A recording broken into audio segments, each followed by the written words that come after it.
Oke, bismillahirrahmanirrahim. Assalamualaikum warahmatullahi taala wabarakatuh. Halo kawan-kawan semua, dimanapun anda berada, kembali lagi berjumpa bersama Mang Aril Imaki gitu ya. Semoga kita selalu dalam keadaan baik dan kebaikan selalu menyertai kita semua. Amin ya rabbal alamin. Oke kawan-kawan, alhamdulillah kembali lagi Maki berkesempatan untuk berbagi soal prediksi terbaru ya, tentunya untuk kita persiapan menghadapi seleksi CPNS tahun 2024 ini. Karena sebagai mengetahui bahwa CPNS 2024 kembali akan digelar dan pada bulan Maret kalau tidak salah ya, pemerintah akan mencoba mengumumkan untuk proses seleksi administrasinya, dan insya Allah nanti untuk seleksi SKD CPNS sendiri akan dilangsungkan pada bulan Mei. Itu rencana pemerintah ya, rencana manusianya bisa berencana, tetap keputusan ada di Tuhan Allah SWT gitu ya. Namun tidak salahnya untuk kita mempersiapkan diri jauh-jauh hari, karena dari sekarang bulan Januari ke bulan Mei tentunya berarti tinggal kurang lebih ya 3 bulan lagi kawan-kawan ya. Februari, Maret, April, Mei tuh. Februari, Maret, April, Mei, 3 bulan lagi nih. Ada waktu untuk kita ya kurang lebih berarti 100 hari untuk kita mempersiapkan diri menghadapi SKD CPNS 2024 ini. Dan sebagaimana kita ketahui bahwa SKD CPNS itu jenis soalnya ada SKD TIU, TWK, dan TKP, tes keberuntungan pribadi. Pada kesempatan ini Mak Aki alhamdulillah sudah masuk di part 9 untuk kita persiapkan diri menghadapi seleksi CPNS 2024 ini. Dan pada part 9 ini Mak Aki akan berbagi tentang materi silogisme, karena sebagaimana kita ketahui bahwa silogisme ini sering kali muncul dalam soal seleksi CPNS tahun sebelumnya gitu.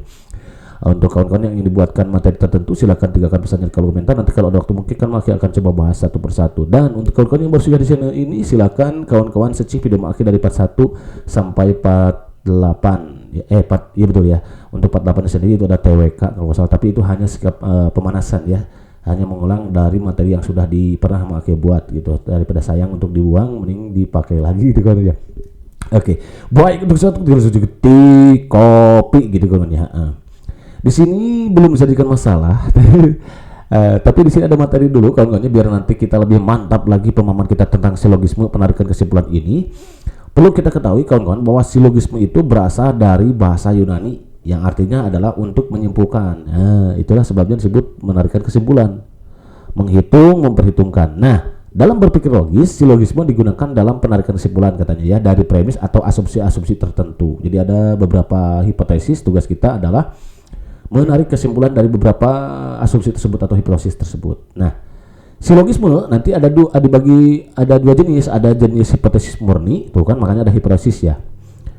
Kemudian ada hipotesis tidak murni. Nah, apa sih yang dimaksud di silogisme hipotesis murni dan hipotesis tidak murni? Nah, mari kita selesaikan ya sampai tuntas tentunya. Dalam silogisme hipotesis murni, premis yang digunakan biasanya berbentuk proposisi kondisional kawan-kawan. Muncul lagi di pertanyaan, apa proposisi kondisional itu? Nah, proposisi kondisional adalah bentuk kalimat asumsi yang mengikuti bentuk sebab akibat. Itu sebabnya makanya di dalam penarikan kesimpulan silogisme itu ada menggunakan jika maka. Jika saya kaya maka saya dermawan, misalnya gitu ya. Atau boleh pakai kalau maka, atau bila maka, silahkan. Ini menurut Budi dan Mormin tahun 2012 gitu. Jadi begitu kan ya, kalau ada jika maka itu silogisme, itu adalah yang disebut dengan proposisi kondisional. Itu bentuk kalimat asumsi yang mengikuti bentuk sebab akibat gitu. Understand? Ya, understand ya. Lanjut. Contoh nih, di sini Mak Aki punya dua premis ya. Premis pertama, jika hari ini hujan, maka Andi membawa payung. Premis kedua, jika Andi membawa payung, maka Andi membeli payung gitu ya. Oke, kesimpulannya apa? Kesimpulannya Andi jika hari ini, kesimpulan apa ini ya? Oh, sorry salah ngetik nih, nggak usah deh. Salah ngetik, siapa yang ngetik? Mang Aki, berarti salah. Mang Aki gitu kan ya. Jadi kesimpulannya adalah jika hari ini hujan, maka Andi membeli payung. Jika hari ini hujan, maka Andi membeli payung. Begitu kan kawan? Ya, itu yang disebut dengan silogisme jika maka. Contoh lagi misalkan, jika aku nah, silogisme itu kawan-kawan, kalau mau Aki rumus silogisme itu kayak gini kawan. Silogisme rumusnya. Jika hari ini hujan, anggap ini pernyataan pertama, maka Andi membawa payung, ini pernyataan kedua, Ki. Jika Andi membawa payung, berarti ini pernyataan Ki juga kan, karena sama. Ki lagi, maka Andi membeli payung, ini pernyataan baru berarti R. Jadi silogisme itu rumusnya jika P maka ini tanda seperti itu adalah Ki gitu ya, maka Ki. Kemudian jika hari ini hujan berarti P pernyataan P. Maka Andi membawa payung, itu pernyataan Q. Jika Andi membawa payung berarti ini pernyataan P. Maka Andi membeli payung, berarti ini pernyataan baru, kita kasih nama aja R. Maka boleh nggak A B C D? Boleh gitu ya, boleh. Misalkan yang ini jika hari ini hujan A, boleh. Maka membawa payung itu kan nggak sama dengan pernyataan ini, berarti ini kita B. Jika A maka B. Jika Andi membawa payung berarti dia B kan, karena dia sama ya. Maka Andi membeli payung berarti A B C, silahkan. Jadi mau XYZ, mau PWXZ ya, mau BHG, silahkan, bebas pokoknya. Tapi biasanya umumnya pakai PQR gitu ya. Nah, kalau nanti kawan-kawan berhadapan dengan premis-premis atau pernyataan atau ya kalimat seperti ini sebab akibatnya, nah maka kesimpulannya ini tidak jadi. Kita nggak usah mikir kan kawan caranya. Kita coret aja ini, coret aja. Ini ki sama kan? Ya udah habis, berarti tinggal P-nya turunin, P, makanya turun, R-nya turun. Jadi kesimpulannya jika P maka R. Nah, kita cek ini ya tadi ya. Jika hari ini hujan, P berarti langsung ke Q, maka Andi membeli payung. Oh, jika hari ini hujan, maka Andi itu kan benar ya. Begitu kan, Ada sip? Jangan top. Ke next. Berikutnya nih, ada contoh soal biar kita lebih mantap lagi pemahamannya. Jika aku makan, jika aku makan kita anggap sebagai P. Oke, maka aku lapar. Iyalah. Maka aku lapar Q. Jika aku lapar, ini sama kan dengan ini, berarti Q. Maka aku menangis. Kalau lapar menangis berarti ya. Oke. Nah kan ternyata dia bentuknya sama dengan rumus yang tadi ya, silogisme. Ya udah kita coret aja Q-nya. Coret gitu kan aja. Jadi kesimpulannya adalah P maka R. Apa sih P-nya? P itu adalah jika aku makan. Jika aku makan. Oke, ini pernyataan P-nya. Lalu R-nya apa? Maka aku menangis. Gitu. Ternyata sambil makan dia sambil menangis. Maka ya jadi maka aku menangis gitu kan kawan. Hidup mantap. Jadi ini P, ini R. Jadi P maka R. Nah, itulah silogisme. Tinggal coret aja yang samanya gitu ya. Hidup mantap. Next. Berikutnya ada lagi nih. Ini ketutup ya. Jika aku memilikimu, ini seru nih. Jika aku memilikimu, maka aku bahagia. Iyalah, gitu. Orang yang kita inginkan gitu bisa kita miliki, ya pasti kita bahagia. Berarti itu P, maka Q kan gitu ya. Jika aku memilikimu itu sebagai P, kemudian maka itu ini, ya pakai panah ini ya. Aku bahagia, ini implikasi gitu. Aku bahagia berarti Q. Jika aku bahagia berarti Q lagi. Maka aku akan keliling dunia. Jadi beruntunglah yang nanti bisa dimiliki siapa itu ya, kita tahu ya. Nah, karena ternyata bentuknya sama dengan tadi silogisme, ya ini sama, ya udah kita tinggal coret aja, cerot gitu ya. Jadi kesimpulannya jadi P maka R. Apa P-nya? Jika aku memilikimu, bolehlah buat latihan ya. Jika aku memilikimu. Oke ya.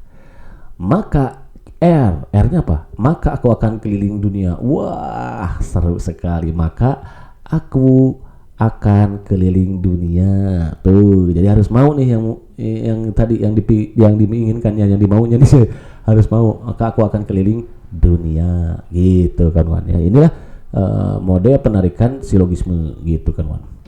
Oke, next. Nah, lanjut di materi lagi ya. Silogisme hipotesis tidak murni. Nah, tadi kan kita sudah hipotesis yang murni itu. Nah, dalam jenis hipotesis tidak murni ini tidak semua premisma berbentuk proposisi kondisional, melainkan salah satunya hanya berupa pernyataan tunggal dari premis satu saja. Apa sih kondisional itu tadi? Kalau tadi kan jika maka ya. Jika maka. Nah, kalau tidak murni dia hanya ada satu saja, jika saja gitu. Jadi melainkan salah satunya hanya berupa pernyataan tunggal. Jadi hanya pernyataan tunggal gitu. Jadi nggak ada jika maka. Kalau tadi kan lengkap.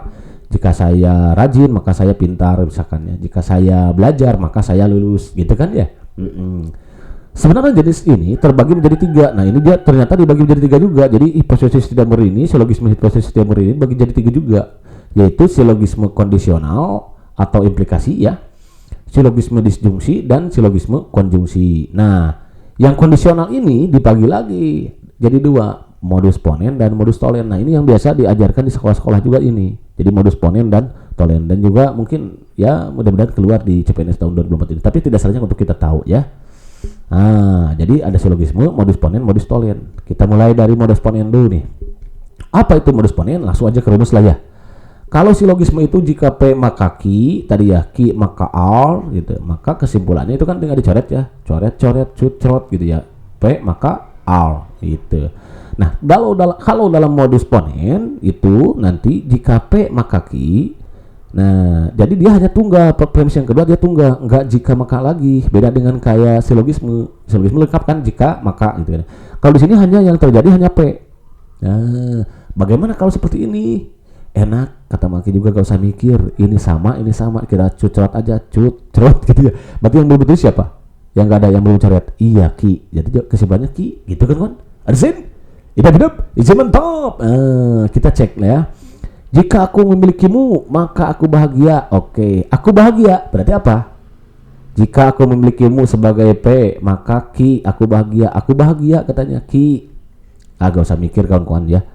Ini yang terjadi Ki, ya udah coret aja Q-nya gitu kan. Kalau ini yang terjadi siapa? Terjadi P ya. Sama aja sih. Maka aku memilikimu, kesimpulannya kalau gini, aku memilikimu gitu kan ya. Jadi kalau aku bahagia ya aku memilikimu kawan-kawan gitu ya. Oke. Bagaimana kalau yang terjadi adalah P? Jika aku memilikimu berarti kesimpulannya aku bahagia gitu kalau modus ponen ya. Arsen, hidup mantap. Counter next nih. Jika aku belajar, maka aku mendapat nilai A. Aku belajar. Nah, ini modus ponen berarti. Jika aku belajar, ini tepat persis ya. Maka aku mendapat nilai A. Aku belajar P, yang terjadi P. Nah, ya udah coret, cerot. Jadi kesimpulannya apa? Q, apa Q? Ini P, ini Q, ini P lagi. Nah, kesimpulannya adalah Q, apa? Q. Maka aku mendapat nilai A. Jadi kalau kawan ingin lulus CPNS, tentunya harus belajar gitu ya nanti ya untuk mendapat nilai bagus gitu ya. Lanjut. Nah yang berikutnya itu adalah modus tolen. Nah apa modus tolen? Nah kalau modus tolen langsung aja kita ke rumus. Kalau ada nanti kawan-kawan bertemu dengan pernyataan premis pertama bentuknya P maka Q, kemudian yang keduanya ternyata negasi Q. Apa negasi? Negasi itu adalah ingkaran. Contoh misalkan saya makan Q-nya, berarti ingkaran dari Q, negasi Q ini itu misalkan Q-nya misalkan ya Q sama dengan saya makan. Negasi Q ingkarannya ya kebalikan dari sini apa? Saya tidak makan gitu kan ya, itu negasi namanya ingkaran. Nah jadi nanti kalau kawan ketemu dengan bentuk premis seperti ini, yang pertama jika P maka Q, kemudian yang kedua itu adalah Q lagi yang muncul negasinya, maka kesimpulannya gak usah mikir kawan-kawan, yang sama siapa? Yang sama adalah Q. Jadi ini coret cerot gitu ya. Yang belum coret siapa? P nya turun. Q negasinya kan belum coret, berarti negasi P. Udah ketemu, sama nggak? Sama gitu kan. Jadi yang samanya aja kita coret, kemudian yang tidak dicoret kita turunin. Itulah cara baik itu mau silogisme, ponen, tolen gitu. Itu cara cepatnya sih kawan-kawan ya. Menurut Maak ya. Contoh, jika aku belajar, mati P ini sebagai P. Oke, tulis di sini P. Maka aku akan mendapat nilai A. Maka aku Q. Itu kan ini Q. Nah, pernyataan baru. Aku tidak mendapat nilai A. Oh, aku tidak mendapat nilai A berarti negasi Q ya. Oke, negasi Q. Kesimpulannya apa? Coret berarti P-nya turunin, negasi. Apa P-nya? P-nya itu aku belajar karena ada ingkaran. P-nya itu aku belajar. Aku belajar. Maka negasi P-nya itu adalah aku tidak belajar. Iya, udah kesimpulannya berarti aku tidak belajar gitu ya. Oke, next. Berikutnya nih ya. Jika dia menjadi milikku, gitu ya. Berarti ini sebagai P. Jika dia menjadi milikku, maka hidupku bahagia. Oh, alhamdulillah ya. Syukurlah kalau bahagia itu. Hidupku tidak bahagia gitu ternyata. Oke, ini hidupku bahagia itu Ki. Berarti ini ingkaran dari hidup bahagia apa? Tidak bahagia, berarti negasi Q. Oh, ternyata bentuknya P maka Q. Kemudian di sini ada negasi Q. Maka kesimpulannya ada cerot gitu. Jadi negasi dari P. Apa P-nya? P-nya sendiri itu kita tahu jika dia menjadi milikku. Jika dia menjadi milikku. Oke, milikku. Maka ingkarannya berarti negasi P adalah dia tidak menjadi milikku. Kenapa dia tidak mau? Tidak mau mungkin ya. Kenapa dia tidak menjadi? Karena dia tidak mau menjadi milikku. Dia tidak menjadi milikku. Jangan bersedih hati kawan-kawan ya. Jangan hanya karena dia tidak cinta, tidak bisa kita miliki, kita lantas menjadi tidak bahagia. Dunia tidak selebar daun kelor kawan-kawan, masih banyak perempuan lagi yang di sana ya. Tentunya banyakin doa lah gitu, minta petunjuk. Berarti kalau tidak mau ya berarti bukan jodoh kita kawan-kawan ya. Karena kalau jodoh insya Allah tidak akan kemana. Ngomong apa sih Maki ya? Begitu kan? Hidup isikan top counter mix. Tapi nih kawan-kawan ada bonus dari Maki nih. Yang biasa sering muncul di soal CPNS itu ada soal penarikan kesimpulan yang menggunakan kata semua dan sebagian nih. Semua dan sebagian. Contoh ini kasusnya. Nah, biasanya kalau soal kayak gini, ini kita itu ini kan penarikan kesimpulan, berarti kita menggunakan logika kan ya. Nah, nanti dalam penggunaan logika itu ada yang disebut logika tertutup, dan terbuka. Nah, terbuka. Oke. Nah, tertutup artinya contoh silogisme, ponen, tolen itu kita artinya hanya bisa menarik kesimpulan dari premis-premis yang ada. Kita nggak bisa menarik kesimpulan lagi dari luar. Contoh misalkan tadi gini. Contoh misalkan jika saya memilikinya, maka saya bahagia kan? Bahagia. Nah, misalkan di sini saya bahagia, atau saya tidak memilikinya lah, tidak memilikinya. Apa kesimpulannya berarti harusnya? Saya tidak bahagia kan gitu ya. Nah, itu kan sudah harus menggunakan kata-kata yang ada di sini lah gitu sederhananya ya. Kalimat yang ada di sini. Nggak bisa nanti kesimpulannya jika saya memilikinya maka saya bahagia. Saya tidak memilikinya. Bagaimana kesimpulannya? Misalkan dukun bertindak, cinta ditolak, keberdekaan. Nggak bisa, ini wrong. Nah, ini artinya tertutup. Jadi kesimpulan hanya bisa diambil dari premis-premis yang ada di sini. Pertama kita hadapi dulu dia dengan senyuman disebut solution. Berapa? Iya betul, beres-berasi gitu kan. Saja kayak gini. Semua murid yang mengikuti ujian tidak menggunakan kalkulator. Jadi ada semua murid. Biasanya yang menyelesaikan soal kayak gini itu biasanya pakai diagram pen kayak gini kan. Ini semua murid. Berarti semua murid tidak menggunakan kalkulator kan? Oke. Sebagian murid yang ujian mengenakan jam tangan. Berarti ada sebagian murid ya. Ini kan semua murid menggunakan tidak menggunakan kalkulator kan? Without kalkulator, tanpa without kalkulator lah. Tapi ada sebagiannya, berarti sebagian murid yang mengenakan jam tangan. Jam tangan. Artinya apa? Artinya sebagian murid yang tidak menggunakan kalkulator, artinya sebagian murid tidak menggunakan kalkulator. Oke. Kalkulator. Kemudian memakai jam tangan kan? Mengenakan jam tangan. Nah, gitu berarti kesimpulannya. Cek yang A. Semua murid yang ujian mengenakan jam tangan. Enggak lah, ini jelas wrong. Kenapa? Karena semua murid yang ujian itu nih sebagian murid justru yang mengenakan jam tangan ya. Nah, sementara di sini dikatakan semuanya, berarti wrong.